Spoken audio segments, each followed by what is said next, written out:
Grab a drink, a joint, or maybe just your chair. It's time for Business After Hours with Summer Thorne and Claire Tinkler.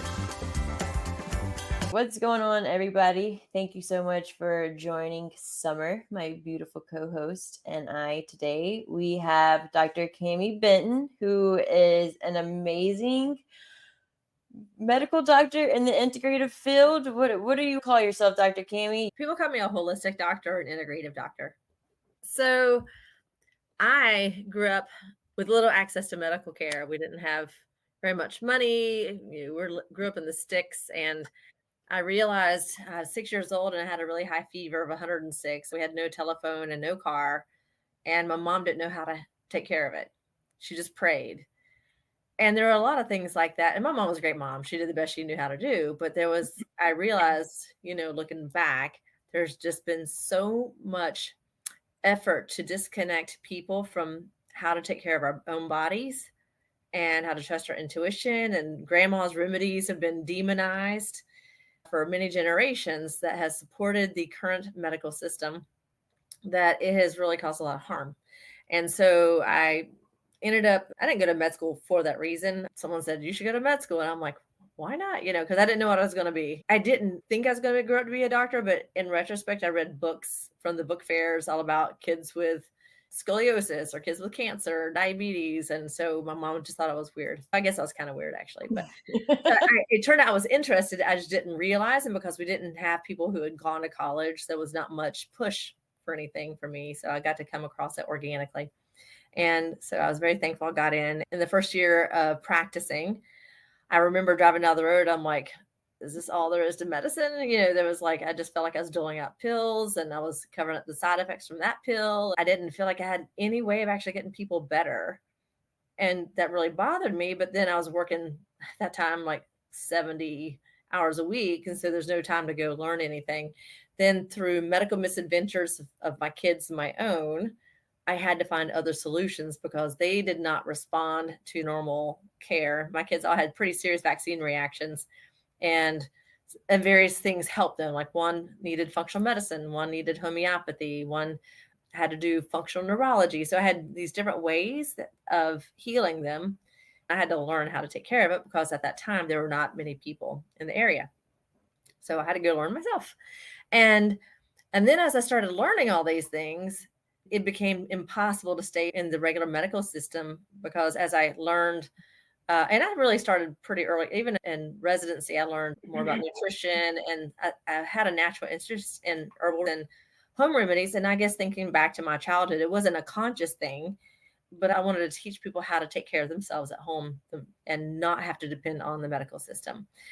That was kind of from the very beginning without me thinking much about it. And then, so as I started learning all these other modalities, the 10-minute visit took too long. It took me too long for that 10-minute visit anymore. And so where I was seeing 35 patients a day, I was like, I can't take care of you in this 5 or 10 minutes the way I want to be able to take care of you. I can write prescriptions out in that 5 or 10 minutes and say, see you again in 3 months. But to get you well or to have any conversation, I couldn't do that. As I learned more about vaccines and natural health, and I know I'm probably going to get y'all banned for just mentioning the word vaccines on here. But when I actually had to study it, because in medical school, we didn't really, you just study it, tried and true, it's safe and effective. You just accept it. And if you don't, then you're a weirdo, you're anti-vaxxer, but you're taught to still tolerate them and try to talk them into vaccines. And that was our education. We said would never see side effects. It'll be maybe once in your lifetime, you might see a side effect. And also my kids had various side effects. So then I had to study it because I wanted to protect my kids just like anyone else. So I was like, so I studied a lot for I've been studying it now for about 12 years and pretty intensively. I've learned a lot to the point that I could not give proper informed consent in a 15-minute visit. So then you realize they hand you the papers and it says, oh, this is safe. Here's the thing. And the parent doesn't even get to read it. They're like, here's the papers, here's your shots, and see ya out the door. So then when my kids had all those reactions and we got banned from their pediatrician's office, I had to find a place for my kids to take care of them. And I wanted a place that I could take care of other people that wanted more time to make medical decisions. So the clinic I opened my own practice, and It was really a refuge for myself and for people who didn't want to follow the rules. And I've not been a good rule follower. Claire, I think you could probably appreciate that. And but it was based in science. It was actually based on a lot of research and training. So I've probably spent more on my education after residency than I spent on med school and undergrad while I've been Yeah. in it. So I've spent that much money on my training a lot. And of course, my patients have taught me the most because there's so many people out there doing their own thing and learning so much. They got to teach me what they're doing and I got to learn about it and research it. My patients have been my biggest teachers and being able to do something different. And so I opened my practice in 2016. It's a direct primary care where it's a membership. And so people pay a monthly membership, but we are able to, like, they have a cell phone. So if you had your UTI on a Friday night, you didn't have to go to urgent care. You just text me and say, hey, urgent message. And I take care of your UTI on a Friday night. That way you're not having to go see people you don't know. And but I also teach people how to take care of their UTIs in a natural way. It doesn't always work, but sometimes it does. And if you don't need the antibiotics, great. Or how to take care of your cold or sinus infection or strep throats or common things that people go straight to antibiotics for. And I can teach you how to take care of it at home yourself and not even need to see me. So it's funny, when I first went into business a long time ago, I had that same approach and people got mad at me. They're like, just give me my antibiotic. And I had to explain to them that if I code this as a sinusitis, for instance, if I say a sinusitis, I can code higher code, make more money, give you the antibiotic, you'll be gone in like 2 minutes. Or I can educate you, call it a cold, and actually charge less money. And that's what I was doing. So I'm actually making less money off of you and teaching you how to not need to see me. It was funny how angry I made people trying not to make money off of them. Yeah, I mean, it makes you realize how screwed up the medical system really is. Like you said, they're literally just giving you one pill and then giving you another pill to cover up. Like they don't talk about your gut health. All that is so important. And I mean, honestly, I used to be one of the people that are like, just give me my Z pack so I can go about my day. I didn't realize how bad that ruins your gut health. And, you have to start over with all that every time you do all that. Like, people don't realize that. And But it messes up your immune system too. Over time, you end up needing more and more antibiotics instead of less and less. Oh, yeah. wow. And I didn't know that. yeah, I didn't either. Well, because it's killing your gut. Your gut is a major part of your immune system. So if you kill off your gut flora, then you're more likely to need antibiotics. And my patients that I teach how to take care of itself need fewer and fewer antibiotics over time. So it doesn't grow back then. Over time, it'll continue to kill off what's in the gut bacteria. It just shifts your gut bacteria. There's more immune cells in your gut than in your nose. If your immune system is disrupted in your gut, then your whole body is affected. That doesn't mean you don't ever take it. If I need an antibiotic, I'll take an antibiotic. I'm not antibiotics. Yeah. Yeah. I am trying to teach people to support their immune system. So, like when I get a cold, yesterday I woke up, had that little feeling in the back of my throat, a little Yeah. snotty. I got up and made myself some chicken soup with a whole bulb of garlic. Cooked it for about 30 minutes and I drank that, ate the garlic bulbs, and it was done. Mm. And that's Really? literally fixes most of my colds. Yeah. I did There, not know yeah, I that. did read that there's scientific backing behind the whole chicken soup remedy for colds. Especially garlic. Garlic is antiviral, antibacterial, and Anti-inflammatory too, right? anti-inflammatory. You can do garlic on top of joints with castor oil, and it helps inflammation. The garlic actually can help people with yeast overgrowth, so you can eat a lot of garlic. It kills that. It kills strep throat. Like I said, and like I said, with a good cold, I'll do that, and I'll do a humidifier with a little splash of hydrogen peroxide in it, and I'll just breathe that in because it's where the germs live. So you kill where the germs are. You take the chicken soup, and then I'm usually done in a day. Oh, damn. Okay. And that's one thing I did want to ask you, like, do you see any common sicknesses or ailments or, anything else with business owners? Like, are we all a bunch of crazy people that, is there a common thing you see? We do holistic primary care here. So we see the regular stuff. I also do functional medicine, which is root cause medicine. So it tends to overhaul the health of someone. But most of our patients are really direct primary care. You get your strep, your sinus infections and pneumonia and bronchitis and migraines and rashes and things like that any primary care doctor does. But I try to teach people, like, if you got migraines, business owners tend to have more headaches and migraines. Why? Because we got the tech neck. Your neck is leaning forward, looking at your screen. So I tell people, first get a blue light screen for your computer, for your phones, or wear the blue light blocking glasses, because the blue light can cause migraines. Fluorescent lights can cause migraines. Magnesium is a great supplement that can help migraine prevention, for instance. So you can do magnesium 400 milligrams twice a day. I feel like everyone does better with that. It helps sleep, helps anxiety, headaches, cramps. And that's a great thing for migraines, chiropractic care, yoga, Tai Chi, all those things. Because if we're sitting here like leaning forward and our neck is forward, then your neck's gonna be all kinds of jacked up. So you like laying your head on the side of the bed and let it hang back to get that curve back into your neck. Oh, that sounds like it's so good. Yeah. Yeah, I wake up every morning with a headache. So that could be your neck. Your neck is just too straight. You need to work on letting it fold back, or even do a little bit of cervical traction that you can buy, like the little kit for like 20, $30 over the door, and have it just gently pull up a little bit. It's got to be super gentle. You don't want to do too hard, just very gentle. Go see your chiropractor, or start doing yoga where you lay down and you put your legs over your head so it stretches your whole spine. So just I love that one. The wheelbarrow. I don't know. Is that Happy Baby? No. All the way over. All the way over, way up. Making sure you stretch your back. The screen, stretch your back this way. So you want to stretch out these muscles, because we're like this. We're all these muscles right here. Yeah, exactly. But the migraines or headaches are a common thing that people have. Peppermint oil is amazing to stop your migraine. So if you have a tendency to get migraines, keep your peppermint oil and you rub it here, and in the back, and a little bit right here, and it can knocks it out. Stop the migraine. Yep. Yeah. Okay. I'm gonna have to give me some peppermint oil. It's so interesting that it feels like we're kind of going backwards, but not in a negative way, not like we're regressing, but just, back in the day, like I know my grandparents had a doctor that they would go to, like they grew up with knowing their doctor, and some of the remedies that you're talking about, old wives remedies or whatever, they actually worked. We didn't know the scientific reason why they worked. Now we may know the reason, but we're kind of going back to that, being like, okay, well, this stuff worked. Why are we not using it anymore? And it sounds like that's kind of what you're honing into, while still keeping a foot in the tradition. It's called traditional, but it's really not. That our medicine is modern. Maybe modern. Modern. Is it Western? Modern. Western medicine? Is that Western medicine? Yeah.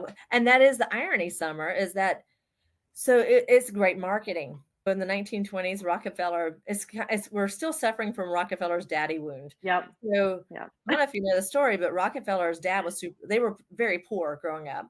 His dad was a traveling salesman and would disappear for months, bringing back lots of toys and goodies, and would disappear again. It turned out he was a traveling doctor, but not a real doctor. He was a quack. And he was a snake oil salesman. When he became rich, he set out to stamp out all snake oil salesmen. That was his attack on what he considered to be bad doctors. But then he got involved in pharmaceuticals, created the modern medical system. And then they basically would even jail chiropractors and homeopaths. There used to be homeopathic hospitals. So Rockefeller essentially changed medicine looking forward and created what I like to call the pharmadoc system, because their only tool are pharmaceutical meds. And of course, thank God for surgeries. It's not all bad. Like there's surgeries, there's emergency medicine that was actually created from all the war zones taught emergency medicine. So there's all these really cool things that came out of it. Their tools are cut it out, which again, thank God for that, and pharmaceutical meds. And thank goodness for the advances we made for that. But that's their tool. Everything else was demonized. To demonize that, you also had to demonize the mother's remedies, the mother's intuition, the grandma's remedies. So this was all bad, right? So that was another, I feel like, an attack on the medicine woman. The mother is the medicine woman of every family, truly. They're the ones who take care of the babies from the time up, and they know when something's not right or something's right. And we disconnected mothers from their intuition for many generations. Even Gerber started marketing in 1929, saying how the Gerber baby food was superior because it was scientifically made over natural food. And so they would market women and men, say, hey, get your woman out of the kitchen, feed your baby this really good stuff. So then that's where formula became preferential over breast milk, to the point that women actually thought it was dirty and disgusting. They thought breast milk was like, I've heard a woman say that the breast is for the man, not for the baby, like of that generation, because they did such heavy marketing that we're just now making it back into breastfeeding. Right. And now we know about how much crap is in the baby food. And even on top of that, is that babies are supposed to be chewing food. So they did all the stages, like stage 1, stage 2, stage 3. Well, they don't need all those stages. Like baby-led weaning, you can give them an apple, green beans, and just give it to them so they can hold it. That's what they did a long time ago. They didn't have blenders 200 years ago. Yeah. Yeah. So they actually destroyed the ability for an entire 100 years of how to feed a baby. And then people thought to feed their baby, they had to buy formula, they had to buy baby food. People didn't know how to actually feed their babies anymore for generations. Yeah, I feel like that still well, like the breastfeeding has come back into play, but Yeah. the baby food that's all ground up and it's in like the little glass jars is still very much, still very much in play. And It's interesting how once something's programmed, it's so hard to go back and ask questions or, all right, we took all of this as fact. Like it's just something we grew up with and never really questioned. There's a lot of things like that. We can't question everything. We don't have time to. But right. the professionals in every industry should be the ones doing that because you're educated in that and you understand that maybe this doesn't line up or maybe we should ask those questions. It's so interesting what we've been programmed and then talking about when you're bringing up changes to clients that you're seeing and you're trying to save them money, you're trying to save them health, and they're actually raging against that because the Yeah. programming is so strong. Mm-hmm. But even down to like a lot of the parents says it's easy. You have the little pouches so that you see the kids sucking out the pouches of soft food when they're like 14 months old. Yeah. They need to be eating apples. They need to be chewing. So their jaw development is actually, their jaws are underdeveloped. The palates are actually more narrowed because of how they fed it. So what is that good for? The orthodontic industry. Oh my God. It's literally just like a full blown cycle for everything. Everything. It increases rates of like congestion in the tonsils, the adenoids. So even sleep apnea, they end up with more tonsillectomies when they're younger because of all the congestion. And then sleep apnea later on because those kids become adults that have narrowed palates. The sheer volume of rabbit holes to go into in medicine is insane. It is insane. So what my job is to try to bring in the ancient with the new. So we don't have to throw the baby out with the bathwater. We can Yeah. many good things in modern medicine. Right now, there's a religion of medicine that's happening. It's a very dogmatic. If 20 years ago, when I was in residency, if you took a drug rep pen or ate a drug rep lunch, you were considered a pharma whore and you're being influenced by the pharmaceutical company. If you do not do what they say, then you're anti-science and they will go after you, especially under COVID. It was such an interesting transition in the last 10 to 15 years to see that as it got closer and closer to COVID. And then with COVID, suddenly you're getting doctors that are like rabid. They're losing their minds. If you don't do exactly what pharma says, then you're against science. They're paying for the studies. They're making money off of it. The government's paying for their products. So they're liability free, money free. And all it is pure profit. And they don't have to do the marketing. Like the market is taking care of them because everything is mandated and pushed. And the doctors are the ones implementing it and harassing you and going after you if you don't comply. It's bizarre. And that's just like one area. Because I mean, the FDA is, the board is a bunch of corporate assholes, like who, like, why is the FDA even a thing? Well, so the FDA, yeah, that's the whole government's another thing. But between the CDC, the FDA, and the EPA, they have rotating people in and out of pharma. The heads of the CDC might become a CEO of Pfizer and vice versa. So they know the ins and outs. There's so, and talk about regulatory capture. The majority of funding for the FDA comes from pharma. Well, on one hand, you're like, okay, well, since it's like a tax. You're like, okay, well, maybe it's a tax. But if pharma is actually paying the 3-letter agencies to investigate them, where's all the money coming from? It's coming from the people. So you're not going to like screw the pooch on these people. You're going to make sure they keep bringing the money in. And the CDC has all these patents. And once they get a patent for something that's pushed, they get a lifetime royalty. So of course they're going to like try to make sure their products get put into the mandated treatment plans because they have a lifetime of money. No one's even checking behind this. That's what's happening right now. That's crazy. And that's the world we live in, people. That's the world we live in. However, I do believe people are waking up to this, so that's good. Yeah, I definitely feel like there's some sort of like people are catching on. People are tired of the shit. They're tired of the shit. Well, but the shitty thing is it's becoming a luxury. Health is becoming a luxury because, you know, healthy food. If you like my food bill when I buy, you know, 100% stuff I make at home versus if I have the one person meals that are, you know, bunches of shit in them. Yeah. You know, it's double. It's double if I buy fresh food, good food that's whole and hasn't been processed. Do you know why? Because our government's subsidizing the corn production because that goes to making gas. They put ethanol in the gasolines that comes from corn. They're subsidizing the corn for high fructose corn syrup. They're subsidizing sugar beets, which makes the sugar. So our government is subsidizing the very products that make us sick instead of subsidizing vegetables, right? And then you look at the school systems. The food is awful, but even on top of that, it's disgusting. It's disgusting. So General Mills has a deal with most schools, at least in North Carolina. This is called the Box Top Program, where if you bring in enough, you take off the top of the box. Once they have so many, General Mills sends the school more money. So their General Mills is getting the school to get kids to eat all this junk food to give them money. Oh my God. It's and then we wonder why our kids are obese, sick.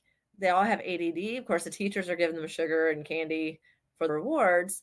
But then when you find out that the tobacco companies actually apparently purchased the major food corporations back in the 1970s, it makes sense that the obesity epidemic started in the 80s and started growing with all the addictive foods that they created, right? Yeah. Because tobacco, I think like they were getting cracked down on tobacco, so they had to find another avenue to get someone people hooked. And truly, tobacco is a master plant. It's a sacred plant among the indigenous people and tribes around the world. So tobacco is considered the plant that really communicates with mushrooms and ayahuasca and all the other psychedelic plants. So that is the master plant. But then we took it like we do in this country and we bastardized it, put in all these chemicals. I mean, there's like countless chemicals in a cigarette that then really addicts people. So it's not even just the nicotine. The nicotine is actually nootropic, which means it helps brain function. Nicotine actually can be helpful and can be medicinal. But when they add in all the chemicals, that creates all the disease that comes with the cigarettes. And that same company is the one, it's the same marketing. They use the same marketing for that, for vaccines, for food, for all these things. So we've been subjected to our corporate mafia. Really, we've become a corporatocracy or an oligarchy, really, and they control all the information that gets filtered down. And when you have doctors, and this is what I had to figure out: why are doctors going along with this shit? And then I realized doctors are good followers. We want to be straight A students. We want to be teachers' pet. We want to be loved. We want to be like everyone's favorite revered person in the community. I'm talking about we as a generality, right? We tend to be they call them gunners. We get really on top of it. And so everyone is at the top and then competing for the top beyond that. And then what they do pretty regularly early on, they point out the people who don't follow the rules and that they're quacks, right? They're bad. And you want to be following evidence-based medicine. You don't want to be like them over there. But then when you learn about evidence-based medicine, has really been captured as well. Because when you have a medical journal, all those advertisements in there are pharmaceutical companies. And so they get paid by that way. But also they get paid when drug reps go around to the clinics. If a drug rep wants to show a positive article, they have to pay for prints to show each. They can't make copies. They have to show prints legally to the doctor. So they have to buy them. So they make all the money from the pharmaceutical companies making the rounds to the doctors. So if you have a negative study for a pharmaceutical product, then that person's not going to want to buy as many of those, right? So you have incentive on both ends to support that. Even with pharma, like peer-reviewed journals, there's no regulation on what's considered peer review. Most peer-reviewed articles, the peer review people have connections to pharma. And for you to undo a current train of thought or a current narrative, usually you get demonized at first. Like even the guy who figured out H. pylori and stomach issues and stomach cancer, he got kind of demonized for many years. Finally, he got vindicated and he made it through. But that was just for a stomach bug. Imagine something more controversial like statins, vaccines, or fluoride in the water, whatever. Yeah. Like you have major powers behind the information that's controlling the information. And then we are busy doctors, you work you study so hard. Number one, you study so hard, you don't want to learn that half the stuff you learned is bullshit. Yeah. Because then you feel like you've wasted all your money. And you are usually working very hard in clinics, so you don't have time to think outside of that. I did it out of pure, my kids, I had to save my kids' futures. I had to do it. But if you don't have that incentive, if your kids are fine, you're not going to go dig into it, right? Yeah. And then you make really good money. I still make half the money I used to make at a corporation. Happy. But most people don't want to give up their lifestyle. So if you start questioning things and suddenly, and I think most doctors are good people. I think most doctors mean well. So if you're a good person who means well, but you just kind of follow the rules and then you start going down the rabbit holes, then that shakes your world. And suddenly you have to practice a medicine that you don't feel good about, or you have to get out and make less money. And then that's very disruptive financially to do that. Yeah. I feel like a lot of people struggle with, it must be like that in every industry, like that struggle that like you don't want to learn everything is bullshit. Even in the tax industry, most CPA firms just do your taxes and that's it. They tell you what you owe. They don't do like planning or anything that's proactive or education. They just, and so it must be like that. It must be every industry. I think it is. Actually, I had a patient who was, and by the way, we're thankful, Claire, for you because thank you. Like we're very thankful for that because it's a big difference of what we're experiencing right now with you. Even a plumber, actually, it's interesting. One of my patients is a plumber, and he says the same thing, that it's interesting. If you have a license in plumbing, you're at such higher liability and control compared to apprentice plumbers that don't necessarily have a license. So the apprentice plumbers can go and kind of do whatever they want. The licensed plumbers, he said one of his friends refused to do some kind of job because it did not meet standards. He didn't want to get in trouble, but that lady still reported him. It turned out the person they get reported to for the plumbing board also writes the tests and the lectures for the remediation. So he keeps sending this guy to remediation that he has to pay for. The guy in charge of the remediation gets to judge you. And it goes like on and on. It's bizarre, but then the guys who don't have licenses can actually go out there and like plumb and make money and not worry about it. It's like, and we're seeing that in medicine right now. It's the standards, like all the standards are lowered everywhere or something, but it's like it's been the boards are being the licensing companies that are meant to really protect the people have been weaponized against the people trying to do the good work. But it was really meant to protect the bad ones. But instead of just protecting from the bad ones, there's people with power trips, including the medical board, plumbing board, probably the CPA board, who knows, and the legal boards. Like if you do not stay in line, then you get in trouble. Yeah. And they can destroy you. I don't know if it's that bad for you, but I was surprised to hear the plumbing board was just as bad as the medical board. Oh, yeah. Well, I know we definitely have harsher punishments. We have to stay within certain regulations as CPAs. We have to stay independent and neutral. But bookkeepers, low barrier to entry, anybody can do it. No standards there. Like they can come and do what they want and leave. And we have to have CPEs every year, 40 hours.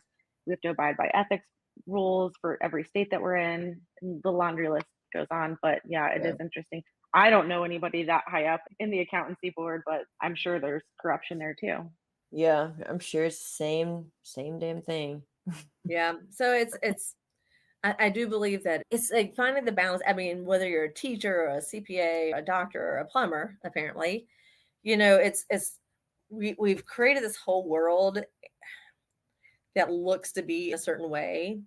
And then when you start recognizing the holes in it, I feel like we have a mass exodus of people going into creating a new system of things, which is awesome. We're in that shakeup. We're in that uncomfortable Yeah. shakeup. Yeah.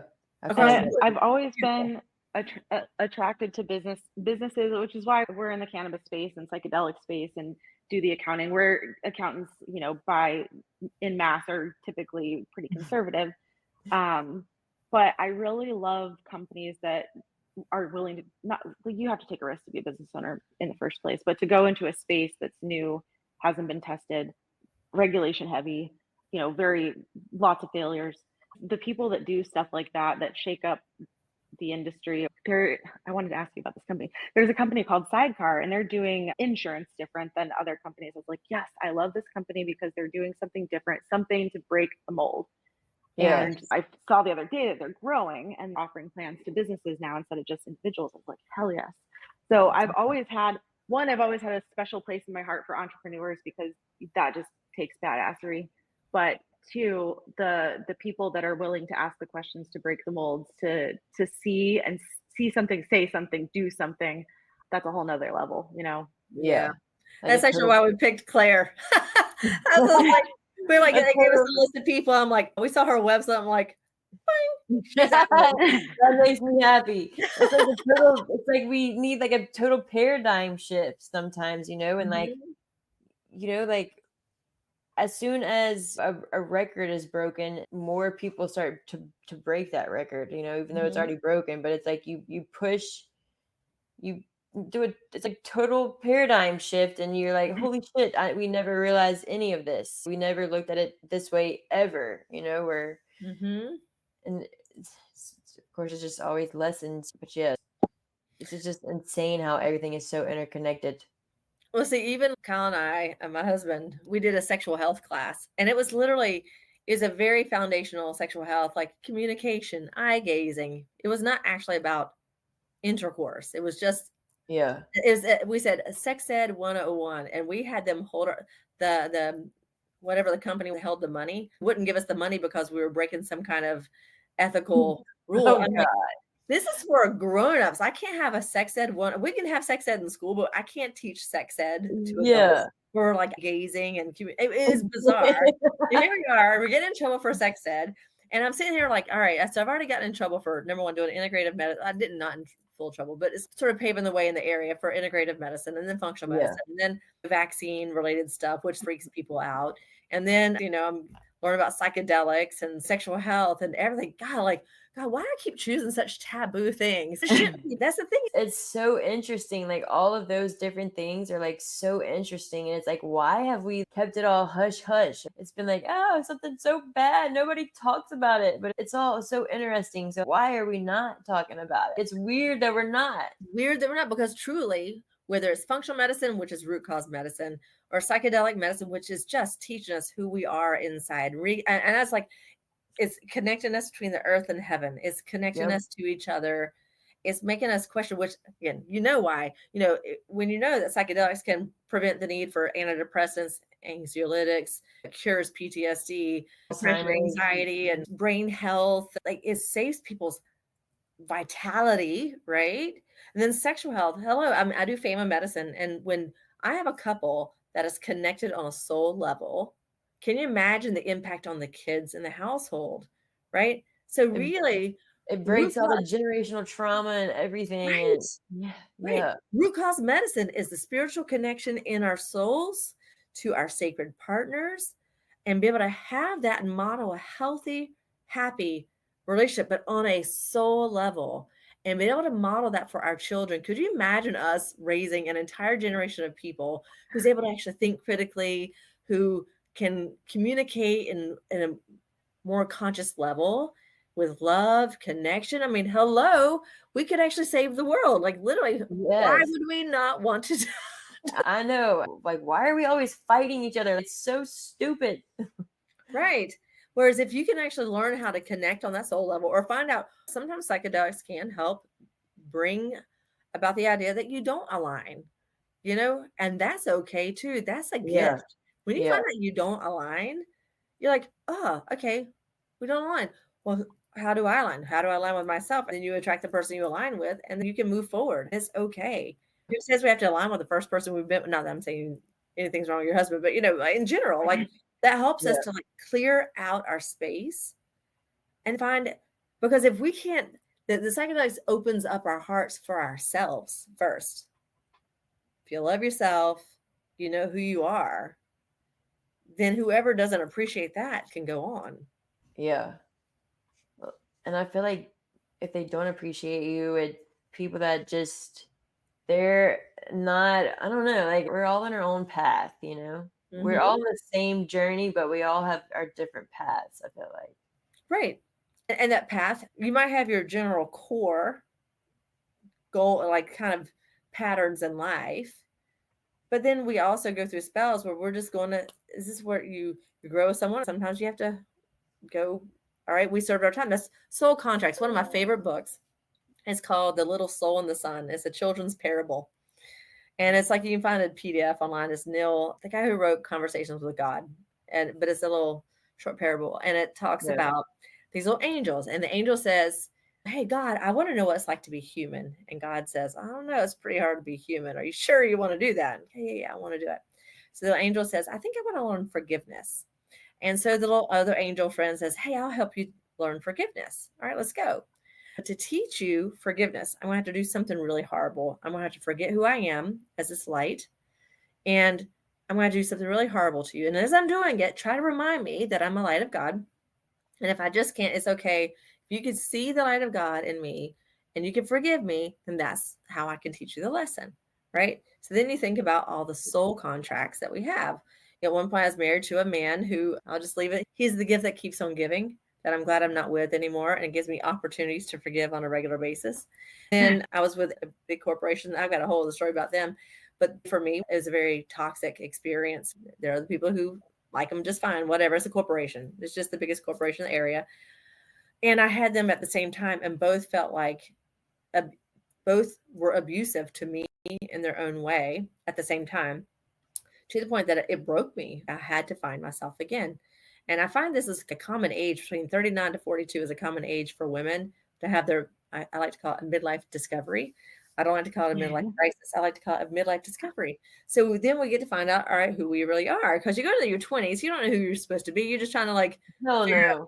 Yeah. you're trying to figure basic shit Yeah. out. Figuring shit out and partying. Right. And then you hit your 30s. A lot of people have kids by that time. You're like, okay, I need to be grown up, be responsible. And then you get all serious, you work hard, and then you end up all crappy and irritable and pissy. And then you end up with partners. You're like, I don't even, who the fuck are you? And who the fuck are you? So by the time you're in your 40s, like, you don't know who each other are.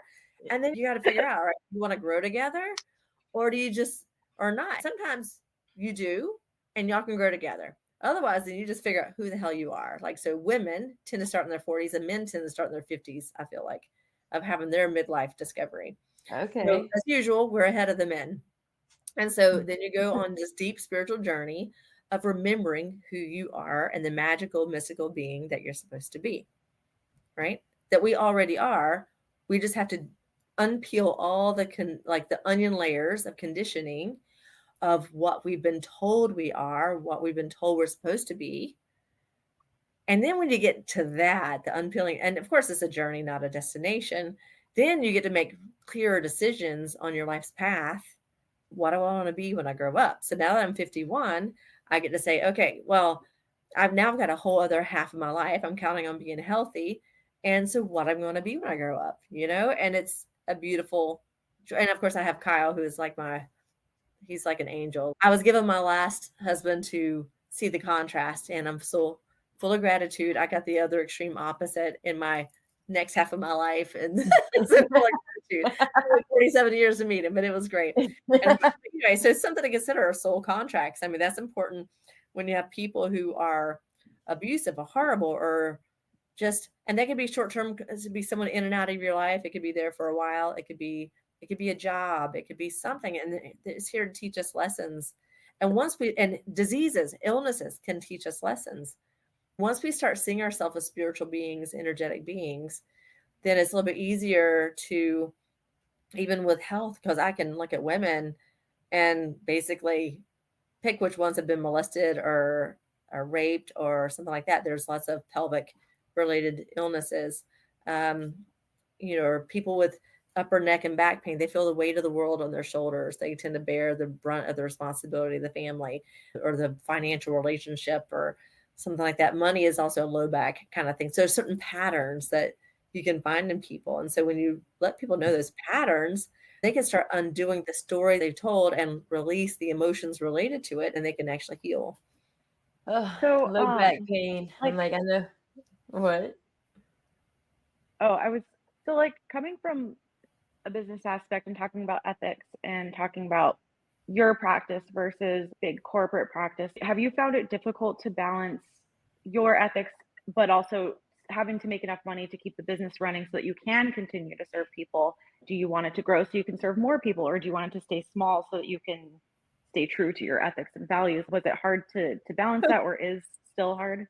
Well, I have now a GMBA. I call it a God's MBA because I tried to, during COVID, it really expanded, and I realized I hired people under rescuer energy. So I was trying to rescue providers from the system that was mandating the treatments and stuff. Yeah. And it served our purpose for a while. Without pointing out names, specifics of people, that almost undid me due to greed. I didn't have the right kind of management to manage that kind of energy. I ended up with a big ball of mean girl energy and about took me down. It was pretty a painful experience and almost went out of business like twice. People wanting a piece of the pie for themselves. That was an interesting lesson for me. I had the tendency to be so generous that I didn't create enough boundaries for that. I think business wise, that's an important thing, the boundaries. Yeah.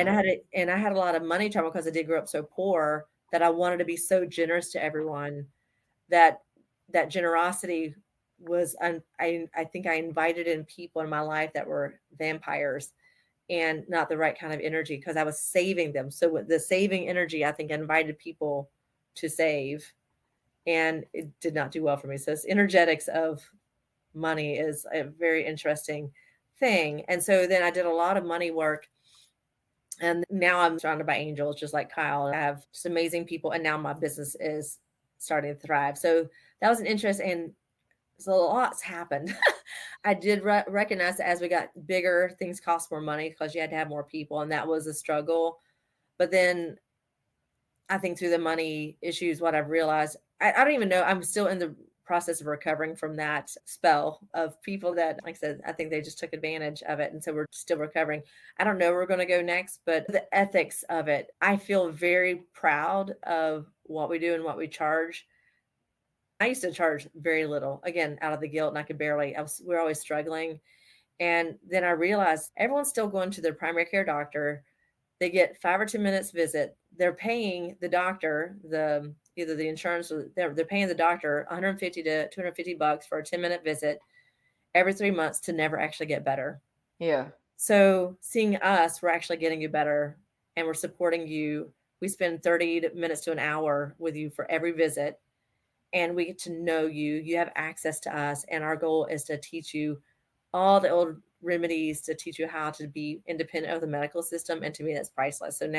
So I feel good about how we do it. I am sad that it's out of the reach still of really poor people. So we do have a percentage of our patients that we offer very cheap care. Like I have some patients are paying $20 a month, which is basically a symbolic gesture of paying. Very affordable. Yeah, that's not even, it's more symbolic, really. Yeah. But it's worth it for me to be able to give a certain portion of that. And some of those patients I've been with for like 20 years. So I can't get rid of them. I can't, and they can't do it. But even then, I think my hard part is still, I'm struggling with, I'm about to raise prices again to get I want a smaller panel, and I'm about to raise prices again. And I'm struggling still. I'm having to do some more money mindset work. Yeah. Because understanding that I want to be able to do classes. I want to be able to reach more people by teaching classes and doing more workshops. And I can't do that with the patient population I have right now. So that's where the heart, I struggle because, you want to do it all and you don't want to lose patients, but to do that, I'm going to have to actually really crack. I feel like it's always a struggle with that kind of thing because it's like you're being selfish, but you're not. And so it's like you got to put your oxygen mask on first. Yep. Right. Yep. You got to put your oxygen mask on first.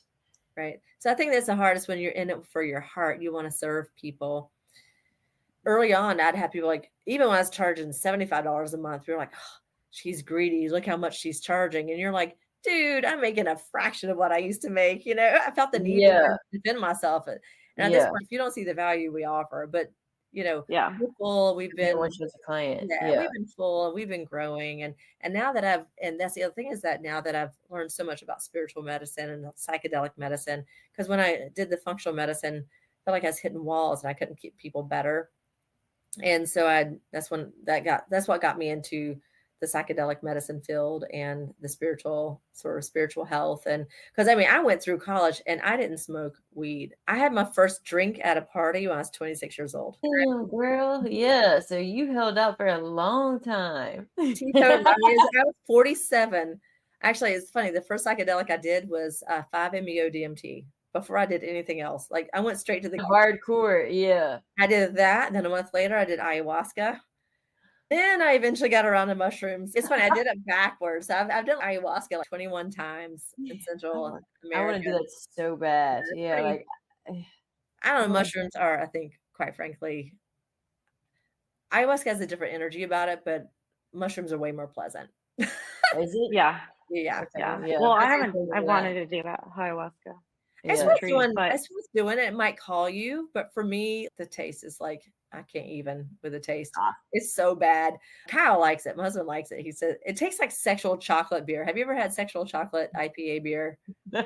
Oh my God. no. It's awful. Kyle. It's awful. It reminds me of ayahuasca. Anyway, you find sexual chocolate, you'll have to taste it. That's what ayahuasca tastes like to me. I wanted to comfort you a little bit because I work with some people who are very heart forward and they always struggle with the pricing piece. And that's one thing I Yes. struggled with in the beginning So, too, is yes. pricing my services, feeling greedy. But the most unselfish thing you can do is price your services appropriately in order to keep your business afloat. Because if you underprice your services, you will go out of business, point Right. blank. Like there's no, no serving people at that point. yeah. Right. And like you said, if they don't see the value, that's unfortunate. Continue to see your doctor then, but you'll definitely cull the herd if you raise your prices. And but then also you're making space to help the people that can't afford it, where you can have more funding for those programs. Or, So yeah. yeah, never Oh, feel bad for pricing your services appropriately. you did Yeah. mention the ethics too. One more thing. This is kind of a big deal because I know we're run out of time. I have actually yoga teacher training tonight. Another interesting thing that I'm very proud to say is that because I was not part of a corporation during COVID, the big corporations had rules that they were not allowed to treat COVID patients. For early treatment, you could only do it if you were delayed treatment with intubation, remdesivir, but they were not Oh. allowed to treat Oh. early COVID patients. So we treated over 1,100 patients that were not ours for one-time visits. We gave them ivermectin, nebulizer treatments, albuterol, or whatever they needed. It was amazing how many people came to us. They all had their primary cares, but all these people, these 1,100 people were refused care by their primary cares for urgent cares and ERs. They wouldn't even give them nebulizers. They wouldn't even give them steroids when they were wheezing. And we took care of them and got reported by 2 pharmacists for prescribing ivermectin and 1 pro-vaccine activist in California. They reported us, and we're still dealing with the medical board, but I'm very proud of that. And this is still part of the system that's shaking it up. And I'm not going to lose my license over it. Thank God. Other doctors did lose their licenses for treating COVID patients. I'm aware of 1 patient we lost. It's not one of mine. I didn't lose 1 single patient during COVID. Out of 3,000 patient contacts, we lost 1 that was a one-time visit that was not ours. And she went to the hospital and had remdesivir and everything, and she did die. But she was not even our regular patient. So I'm very good with that. That's awesome. It just makes you realize how important your spiritual health, your mental health, balance, your physical health, it can all manifest differently. Stress, overwhelm, all Financial of it. health. Financial problems, which I struggle with holding on to things that I can't control. I always try to prepare for the worst, which I know is terrible. I struggle with releasing control of things. It's definitely good to realize that it is all connected and it manifests in ways that you don't want it to, I mean, like, obviously you don't That's want like it the to whole manifest anyway, but it's not going to manifest the way that you want it to turn out, Right. Yeah, that's the whole catalyst for the podcast was we recognize that you know, when, especially for small and medium business owners that are very in touch with what they're doing, when you suffer, the business suffers. And when the Mhm. business suffers, you suffer financially. It's just Right. this never ending circle of, death spiral, once Yeah. you start to suffer and the whole thing, then you're losing money. It's like having another child where you think the stress is not affecting them. You're internalizing it, you're protecting them, but it is. It does affect them. It does affect your business. And so if you don't know if you don't have the proper channels, whether it's, mental health, physical health, primary care physician like yourself, then that stuff can spiral very quickly. And then Yeah. you're out of a business. Well, if you think about it, your business is part of your consciousness. So my business, this whole business is reflective of what's in my heart and my brain, right? Yep. And so what I've Everything. recognized is that the issues I need to work on is what I attracted. So those women that I attracted, I needed to deal with that because they needed me to shore up my borders, my boundaries, learn my value, learn my no's. So they were my gift and I pulled them in. And it's funny, we had an intuitive, she's amazing. Her name is Katie Sutton at Zen Within Academy. So we had her come in and evaluate employees, and she found that there was a theme among all of them, the throat chakra. They needed help with the throat chakra, which that was my, during COVID, I was screaming at the top of my lungs, like, come on, can't you people see, And so that's my I didn't feel heard during the whole pandemic and really before. This is like an ongoing thing. So I Yeah. brought in people that need to feel heard, or it's like we all have our things to work on, but their theme matches my theme. The thing I need to work on is what I'm inviting in. It's so interesting and very humbling about what I attracted in the past, because those were lessons I needed to learn. And it was like, and there was a theme. You could see the themes develop over the years. So it really is, our business is an outward Yeah. expression of our internal consciousness. Yeah. When we see it like that, it gives a whole other level of mindfulness that it takes to hire someone, and the effort in cultivating that climate that you need. Before, I was like, honestly, half that stuff, I was like, I'm just the doctor seeing patients, and I just trusted someone to take care of my stuff. That was the problem. After that time, I'm like, all right, I'm gonna have to figure out how to be really All these other things. all these Yeah. other things and Yeah. not just the doctor anymore. And it was my lesson. But that's why people need to realize, when you are the owner, this is your baby. It Oh literally yeah. is your baby on Yeah. a metaphysical level. Yeah. And I've never not met a business owner that is not obsessed with their business. And it's like Mhm. all they think about, Mhm. It's all we think about. Part It's of in who our we are. blood. Yep. It's in our DNA. It's in our soul. That's why when I saw your Uh, webpage, I was like, yes, your That your makes me want to your cry. your webpage. That was like, we were like, yes, yes, because it showed us who you were. You stand up for people who are on the fringe, who think for themselves, who think outside the box. Yes, Yeah, and we are your tribe. and I feel like me and probably Summer too, like struggled with being dope CPA and being Claire, who loves cannabis and psychedelics and helping people in the sex industry. People need us, but it took a really long time to get to that point where you're like, okay, this is who I want to work with. We work with anybody, but this is who I really want to help. They need help. They need me. They need your compassion. They need your heart that's connected to the awesome brain of Yeah. yours. Yep. That's awesome. I'm so happy. Kyle and I are so full of gratitude that we I found you. And like I said, the years of not getting anywhere with our accounting, and, yeah. and as a business owner, I'm like, there's probably maybe a lawyer and accountant is like the two most important people that we can have for a business. Yeah. Yeah, And and that's why me and Summer have teamed up, because it's just like I think we got tired of the industry being the way that it is, because it's fucked up. I mean, people should I went know. through so many tax accountants myself. So I'm on the other side. I do like the accounting, bookkeeping, accrual, CFO stuff. But I was outsourcing the tax piece, and I have gone through like 6 tax accountants myself. And so I was like, if I myself in this industry am having trouble hiring reliable tax people then I can't imagine what other people that know nothing about this are struggling, because at least I know the questions to ask, or I know what should be expected. Other people don't.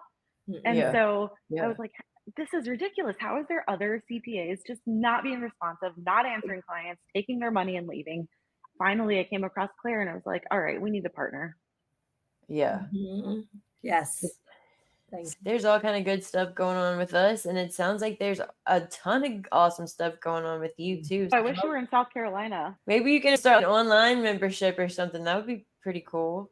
Well, Do y'all actually, have we that? do have I was gonna say, do y'all have we do that? telemedicine. Yeah, we do telemedicine. I have a South Carolina license, so it's different for me. My other staff does not. So as long as you're seeing one time, the rest of the year can be telemedicine. So Okay. Oh, sweet. we Okay. That's good to know. BentonIntegrative.com is the website, and we do all kinds of fun stuff. We do sexual health for men for erectile dysfunction, and women's sexual health. We have coaching and actual things to help the physical parts of erectile dysfunction. It's called Gaines Wave. And like I said, we do the primary care. We have lymphatic massage here. We have sauna. We Yes. do nutrition coaching. Yeah, functional medicine. I'm trying to think anything else. I think that's it for right now. So we're about to get an integrative psychiatrist in the office. I'm manifesting right now. There's a guy who's the naturopath, chiropractor, and acupuncturist. I'm very excited. Wow. I'm manifesting him. He seems awesome. I'm hoping he's going to come in here so we can really expand the care for that. Yeah. See, telehealth is not enough. I want to be able to see this guy. Yeah, I know. Yep. And you. And do the hot stuff, the sauna. Sauna. Yeah. Yeah. He's got it all. And do you do for women going through menopause? Do you have remedies for Hormones. that? Yes, we do natural stuff. We also do bioidentical hormones as well. Okay. Sweet. I'm That's so good to excited know. about that. Yeah, I know. Once we go through our spiritual journey and then we'll hit menopause, then you really get tested. You Yes. finally figure out your cycle and then it's like gone. Yes. Okay. Yeah, Well, that's hilarious. But no more I know, periods, like- so that's good. Well, is there anything else you want to add? We don't want to take up too much of your time, but I could sit I here and know. talk to you all day long. I could talk years. There's so many rabbit holes I could go to. That's another time, but I could talk all kinds of medicine and rabbit holes, from statins to antidepressants to vaccines to Yeah. psychedelics. I could have a whole the medical approach to psychedelic medicine, and We'll have to have you back on for that one day. I would love to have, especially Get all the Cindy on, too. veterans that are doing psychedelics now. I love the fact that veterans should have the option to have that availability. I'm really big into that. So I would love to have you back and speak more about that and what you've seen and felt yourself. That's kind of how I got where I am now. That's literally what gave me the power to be like, all right, I'm fucking quitting my job and I'm doing this, you know? Yeah, that's what mine was. Not that mine was pure bullshittery. I could not handle the bullshitter anymore. But Yeah. psychedelics did open my eyes into how to cultivate what was in my mind to put it out, in a different way. I was doing a lot of things the hard way before. It really clears out the noise. It really does. It takes away all the resistance. It removes the resistance in a way, you know? It really simplifies things, though. Like, it really reduces, does. like, this stuff that you're worrying about, that's noise. You Minutia. trust in the universe, trust in God, and it'll all work out. It'll all work out. One question we like to ask all business owners, since you've been in the trenches, you've been doing this for a while, you've obviously had some ups and downs, and it seems like you're kind of you're doing well now. Yeah. What is one thing that you had to learn the hard way that you wish you knew before starting your business? Yeah. Where to start? Some lessons are gifts, right? Like, some lessons, say, thank you for sending those my way. I would say, now, I am a think head and dive in first, think later kind of person. So I probably would say I had no foundation. I just kind of did it, Yeah. And we assembled the plane in midair. So it would have been nice to have a better foundation. We are creating the foundation right now. But I think that also reflected my situation at the time that I was with my ex. I didn't have much support. Try to find some support to help you build it. I was really on my own and in survival mode doing it. So if you're doing something in survival mode, you're going to create survival mode. So everyone who I brought in was in their own survival mode. Is just be aware that the energy that you're in at that moment is what you attract. Is going to be the energy that you attract. Yeah. So I could see myself in all these different phases. Literally, you could see what I was attracting. I'm like, heck, It hurt my feelings at first. I'm like, was that fucked up? I think there was things that I needed to clear, right? And I think this is the spirituality. I was still always the person who I am, but I was in like survival mode. Then I was in sort of Like a lack mindset. I was like, I'm in my own little, actually I'd met Kyle. So I kind of disappeared in with Kyle and just did my job, went home and trusted the manager as they destroyed the business. That was my fault. It was like my disconnection created, right? It's your involvement. You have to think about being mindful of what your involvement is and how you want your environment to be. I would say do more personality testing before people come on too. Like the personality testing are like, yeah. Now everyone has to do, we use Talogy right now, and it helps you pick certain positions, and then they'll test you for that position so you can see where their strengths and weaknesses are. That woman is kind of freaky. Like, we are so part of the matrix because she could actually read through that test and basically tell us what the other person was just like. It was bizarre. Damn. Yeah. We need to get that link. And what is it called? It's Talogy, Talogy. And I tell you what, they had those people pegged, and it was, I'm pegged. And so we will do that test from now on. Yeah. And because then you can say, okay, because then you get to decide at that point, is it worth the risk of them not having the skill set? No, well, especially if it's so spot on. Like, damn, that's going to save you a lot of time, money, and wasted time. Oh my God. Yes. Oh my, we were sitting there like me, my manager and Kyle and I were like, she met them already? Spot on. Damn. Okay. Spot on. And for me, actually, another one would be the DISC. There's another thing called the DISC. Oh yeah, I've heard of the DISC. Yeah. Yeah, that's what I should have done before, because of the 8 nurse practitioners I've hired, 5 opened their own business within a year. Some of them actually literally stole demographics. So they probably would have all been the D. And so if you want people happily employed, you probably don't pick a D unless you want them to open their own business, kind of thing. Holy shit. Yeah. So, well, I mean, it sounds like you need to definitely, offer some education and get help, like maybe some business consulting, and help them get their practice started. Right. Well, now I realize, okay, I guess I'm like I could create a business of teaching people how to then open their own business. It's like, that was the shift of it. But now I've got the right people, and we have an amazing team. And not that all the people that work for me before were bad or anything like that. There were some that were bad that I could have sued, but I'm not wasting my time with it. There were some really bad players, but some of them were just they didn't align, or it wasn't the right whatever. But now, like, thanks to the Talogy, thanks to now I have all the right people, and when we invite people in, they're right for the job. I was like, wow, that'd have been nice to know 7 years ago. The people piece is always the hardest and most complex piece to any business, because people are just snowflakes. We're all different.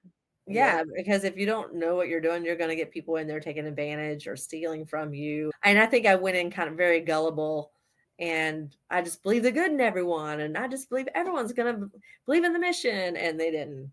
So, you can't make that assumption. You need external objective data to make that, because my problem is I like everybody. Yeah. Like, oh, I like it. Like, you want a job? Come on in. And I was a terrible screener. I'm a terrible judge of character because I like everyone. Like, I just trust you until you give me a reason not to. Yeah. That does not work well as a business owner. No, it doesn't. Trust me. I've learned that lesson too many times. Yeah, that was a hard lesson. And my heart wanted that to be the case. But I can lack many people. You know what? And I tell people, it's kind of funny. When I was in high school, I worked at Pizza Hut. I started work, I've been working since I was 14 years old. I worked at Pizza Hut for about 2 years. It was great. But in town where I lived, there were like no other restaurants. This is the Golden Corral and Pizza Hut. So my senior year, they were opening up a Taco Bell, which is a huge deal. And the owner came over, and they're like, wow, you're so friendly. You'll be great here. And so he wooed me over to Taco Bell. The problem was, at that time, I was the worst employee. I knew everyone. The line would get longer because I knew everyone. And I couldn't count money and talk to people at the same time.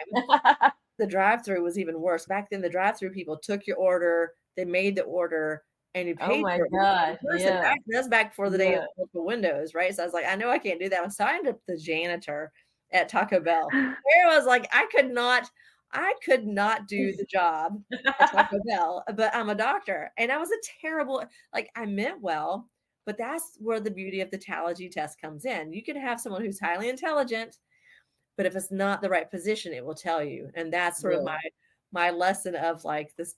I feel like I'm a good doctor, but I was a terrible Taco Bell employee. Man, so that's insane. The spot on, just them being spot on, and especially telling you they're not going to be good for this. They're not going to be a good role. Like, this is not a good role for them. It's pretty badass, man. Okay. Yeah. It was pretty bad. I had one, it was some different word they used, but it was about being a sensitive person. And so it scores up to 99 and they scored a 1. So they were highly sensitive. So they're a good person. So they felt guilty every time and they felt attacked and they were the victim. She was a great person, sweet, but she took everything personally. When you just want to be able to say, hey, I just need to do this job. She took it's like, I did something wrong. And you're like, no, I just need, it's not that deep. I just need you to do it this way, and so, but she was in a supervisor position. So you can't have someone in a supervisor God. position that takes everything personally. She would have been good in this other job that was not a supervisor position, for instance. She was just in the wrong job for her skill set. And that's where it is helpful. And they described her to the T. We are a part of the matrix. We're just all matrix programs. Just red pill and the blue pill, baby. Right.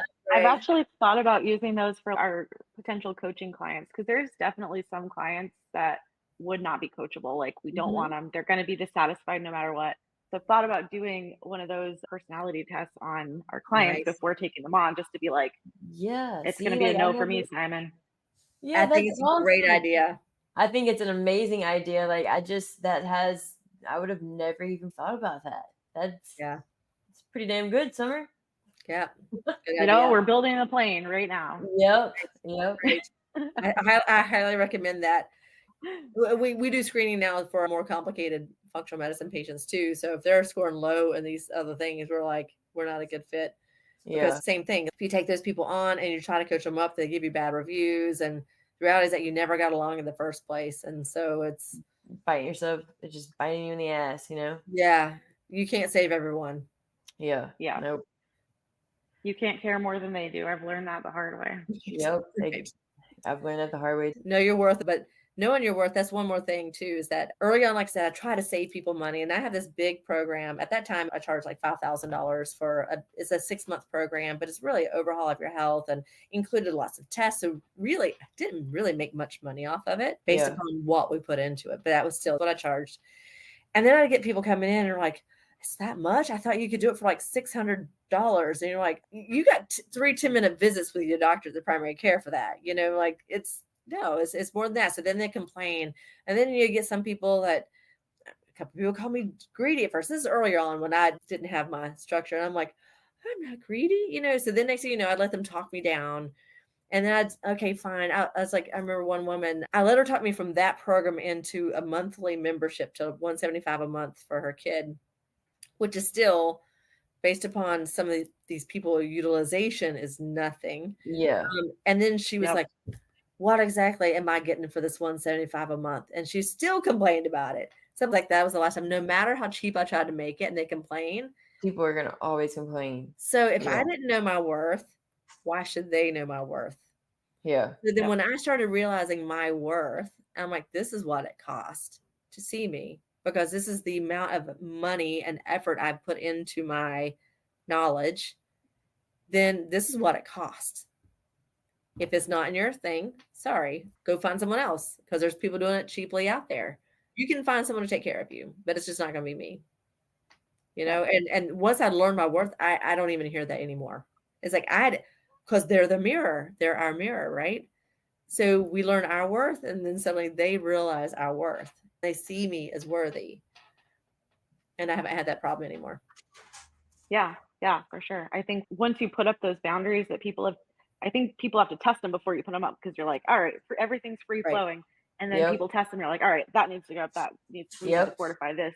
You walk a little taller because now you have that experience. You've been battle tested as an entrepreneur. We have that, what's that, imposter syndrome sometimes. Like, I don't know enough. I haven't been in it long enough. Listen, just by virtue of starting a business, you're a badass. Right. Yeah. And then everything that goes on after that only gives you more and more street cred Badassery. here. So, yeah, badassery. Right. So we are worthy, and by the time you've done your business and you've been through the hard stuff, then you get your GMBA. My God's I love MBA. that. Yep. And then I can say, like, no, I have my God's MBA. Don't fuck with me. School of life. Right. I mean, Yeah. when we've got our heart in it and someone attacks that, then you don't know my heart. So you can just bing, go. Yep. Go. Bye, Felicia. Bye, Yeah, Felicia. bye, If Felicia. you don't see my heart, then we're not resonating in the same frequency. Yep. You'll What find does he someone that say? you resonate with. Mm-hmm. Yep. I'll see you later, or I'll see you in another time. No. It's like, I'll see you later, or I'll see you See you never. another And time. it's gonna be all right. Yeah, exactly. Well, I'm so thankful that y'all had me on here. Yes, thank you so much, Dr. Cammy, Dr. Ben. I'm like, I don't know what do you want me to call you? I never know, but Well, personally, you just call me Cammy. It's like not that deep, but here I was like, since I'm the physician, I figured. I'm gonna call you Dr. Benton. Yeah, it was so nice meeting you. Claire speaks very highly of you, and I was excited to hear what you had to bring on today. Thank you. I know your time's very limited. So Go much. get my Zen on with yoga teacher training. So Yes. Thank you so much. We're super grateful for it. And we will leave all of your information in the episode notes so everybody can find you that way. We look forward to all the different stuff you've got coming and headed your way. Thank you. And I Thank you. appreciate, I'm so thankful to be part of this tribe of people paving the new way of doing things. So the new Yes. earth, the new built in love, compassion, collaboration, and integrity, and like really with our hearts. Yes. Thank I'm like, you. "Oh, Yes, I'm about to absolutely. cry." Yeah.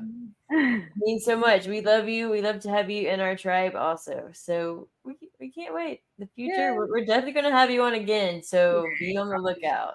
And next time maybe with Kyle too. He's studying Yes. mysticism. Yeah, So definitely with Kyle too. he's Yes. so cool and deep. So anyway, thank you. Bye. All right. Thanks. Bye, Bye. y'all.